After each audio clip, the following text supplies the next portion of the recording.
Lerh san main heng di Ngaituah Lerh a number in ei tira ilom zia kha aron be tha chau ve tan chia I thian te bula in soi thei zia te kha iwa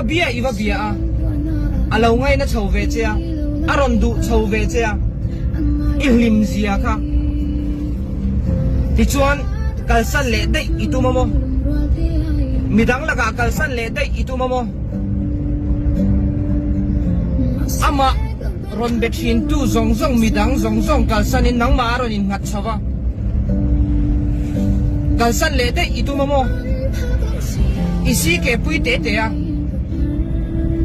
ril runa divinom se anun po boy vek khopin om se tun ma ani na po phak to lo tur khop hial pon om se poi ti nai nei lo va me